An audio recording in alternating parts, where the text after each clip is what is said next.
Delhi MCD में standing committee के परिणाम घोषित कर दिए गए हैं। आम आदमी पार्टी के 3 और बीजेपी के 3 सदस्य निर्वाचित हुए हैं। हाई कोर्ट के आदेश के बाद ये परिणाम घोषित किए गए हैं। 24 फरवरी को स्टैंडिंग कमेटी का चुनाव हुआ था। हंगामे के कारण परिणाम को घोषित नहीं किया गया था। उस दौरान बीजेपी इस मामले को लेकर हाई कोर्ट गई थी और हाई कोर्ट के आदेश के बाद अब रिजल्ट घोषित किया गया है।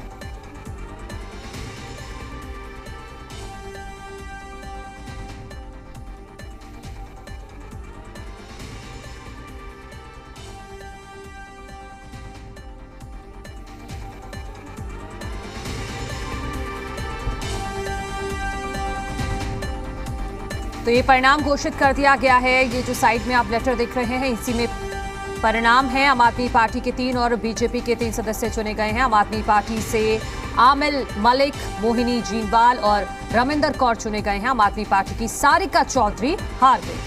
बीजेपी से कमलजीत सहरावत, गजेंद्र दराल और पंकज लूथरा चुने गए हैं। 24 फरवरी को ये चुनाव हुआ था, लेकिन हंगामे की वजह से मेयर ने दोबारा चुनाव कराने की बात कही थी, लेकिन हाईकोर्ट ने अपने फैसले में दोबारा चुनाव कराने से मना कर दिया था।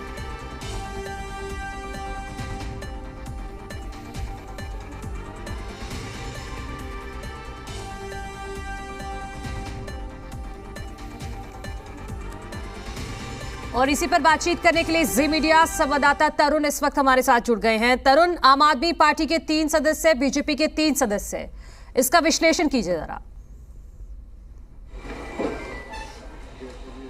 देखिए, स्टैंडिंग कमेटी के 6 सदस्यों के चुनाव के लिए आम आदमी पार्टी ने अपने 4 कैंडिडेट उतारे थे फील्ड के अंदर।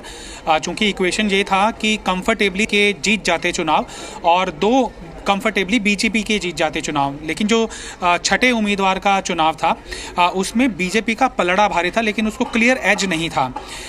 वो पूरा हंगामा हुआ और आपको याद होगा कि फरवरी के अंदर ये हंगामा इस कदर बढ़ गया था कि फिर बीच में ही इस इलेक्शन को टालना पड़ा।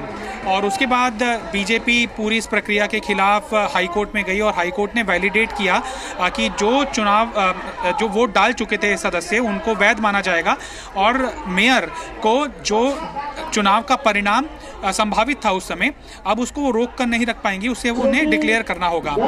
एमसीडी सदन की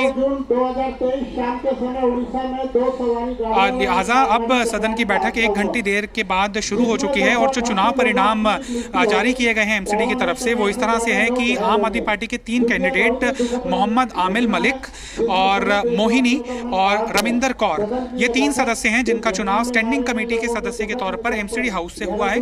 बीजेपी के जो 3 कैंडिडेट चुनाव जीते हैं हाउस से वो है कमलजीत सहरावत, गजेंद्र सिंह दराल और पंकज लूथरा। अब अहम दौर के ऊपर आता हुआ ये दिखाई दे रहा है स्टैंडिंग कमेटी का अध्यक्ष पद का चुनाव। 6 सदस्य यहाँ से चुने जाने हैं और पूरी दिल्ली एमसीडी के हिसाब से 12 जोन के अंदर बटी हुई है। वहां से एक सदस्य चुनकर आएगा और इसके अंदर आखिरी पेच ये है कि एल्डरमैन इस जोनल इलेक्शन के अंदर हिस्सा लेते हैं या नहीं लेते हैं, उसके ऊपर आखिरी फैसला सुरक्षित तो रख लिया गया है, लेकिन अभी सुप्रीम कोर्ट का फैसला आना बाकी है। अभी जो उड़ीसा के अंदर हादसा हुआ है उनके जो मारे गए लोग हैं उनके परिवारों को सांत्वना देते हुए श्रद्धांजलि यहाँ पर एमसीडी हाउस से दी जा रही है। तो लिहाजा हमें मानते हुए इसमें दिखानी चाहिए और सभी लोग पक्ष हो विपक्ष हो सभी इस तरह के हादसे की एक तरह से, मुझे लगता है हमको भी थोड़ी देर मौन रह जाना चाहिए।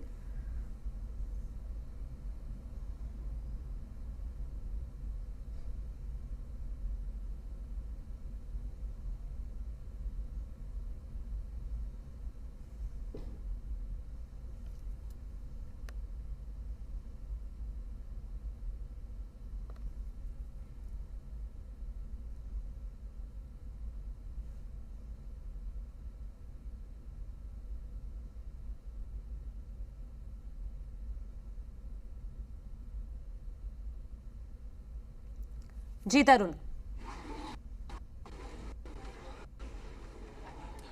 तो उस लिहाज से अगर देखें कि एल्डरमैन अगर वोट डालने का अधिकार रखते हैं, सुप्रीम कोर्ट इस तरह का फैसला दे देती है, तो ऐसे में बीजेपी को एक तरह से सीधा एज मिलेगा कि स्टैंडिंग कमेटी का जो फॉर्मेशन है उनमें उनके 10 सदस्य जीत जाएंगे, और चूंकि 5 जोन के ऊपर आम आदमी पार्टी मजबूत है तो उनके 8 सदस्य ही हो पाएंगे।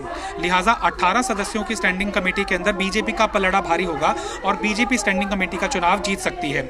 लिहाजा अब सुप्रीम कोर्ट के ऊपर सबकी निगाहें हैं, जिसने फैसला अपनी आखिरी तारीख में सुरक्षित रख लिया था, और अगर वो फैसला उलट देती है कि एल्डरमैन वोटिंग का राइट नहीं रखते हैं तो फिर आम आदमी पार्टी के लिए जीत मानी जाएगी और स्टैंडिंग कमेटी के ऊपर उसका कब्जा हो जाएगा। लिहाजा अभी फिर से एक मुकेश गोयल ने कोई शायद तस्वीरें में दिखाते रहिए क्या चल रहा है इस वक्त सिविक सेंटर में। उधर हंगामा इस समय हो रहा है। मुकेश गोयल उठे थे किसी बात को रखने के लिए, लेकिन बीजेपी के पार्षदों की तरफ से उनके प्रस्ताव का विरोध किया गया है। प्रस्ताव पढ़ने को लेकर विपक्ष की मुकाई दिया।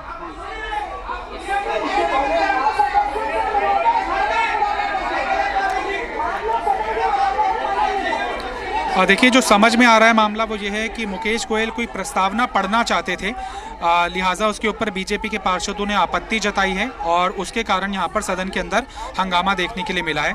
लेकिन बहुत ज़्यादा हंगामा नहीं है। मेयर बार बार अपील कर रहे हैं सदस्यों से कि वो शांतिपूर्ण तरीके से हाउस की इस प्रोसीडिंग के अंदर पार्टिसिपेट करें। तो ये कुछ मिनटों का हंगामा है जो जल्द ही शांत हो जाएगा संभवतः।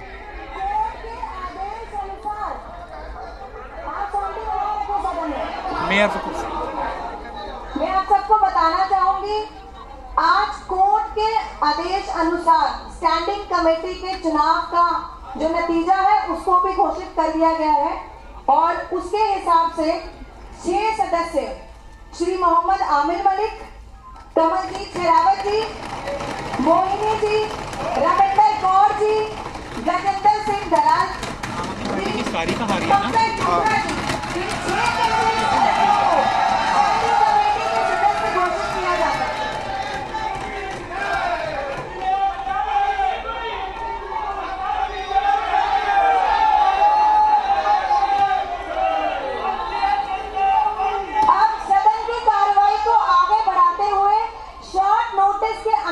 मैं दोनों पक्षों से गुजारिश करूंगी, दोनों नाम दोनों पक्षों की तरफ से मुझे दिए जाएं ताकि वो नगर निगम पर अपने विचार रख सकें।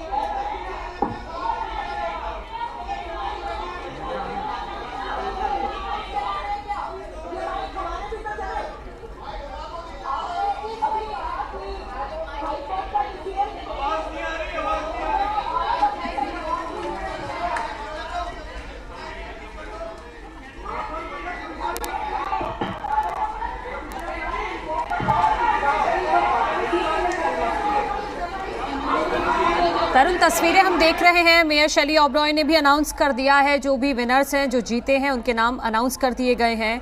लेकिन ये समझना बेहद ज़रूरी है कि एमसीडी का वित्त मंत्रालय एक तरह से कहा जाता है, जो स्टैंडिंग कमेटी के सदस्य होते हैं सारी जिम्मेदारी उन पर होती है। तो जो एज आप बोल रहे हैं कि अभी कौन किसका पलड़ा भारी यहाँ से नजर आ रहा है, क्योंकि 6 सदस्य हैं, 3 बीजेपी, 3 आम आदमी पार्टी। आम आदमी पार्टी पूरा जोर लगा रही थी कि पूरा कब्जा अपने हाथ में हो।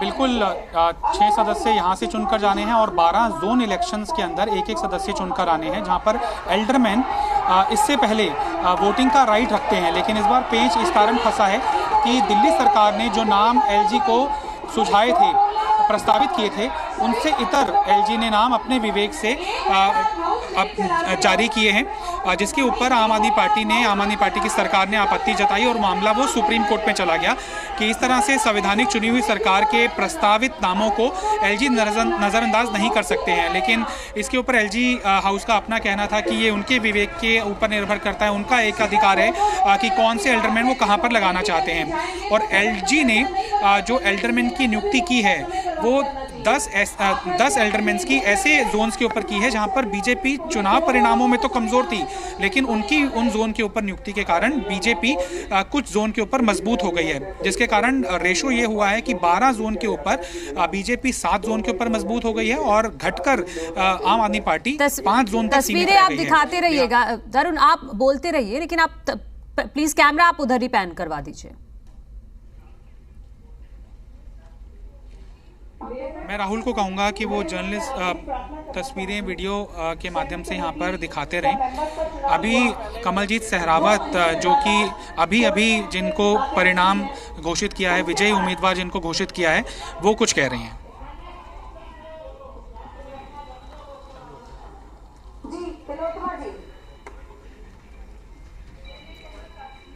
ठीक है तरुण, आगे भी हम आपके जरिए तस्वीरें पहुंचाते रहेंगे, साथ ही साथ ये जो नतीजे अब आए हैं इसका भी विश्लेषण करते रहेंगे। फिलहाल बहुत शुक्रिया आपका तमाम जानकारी के लिए।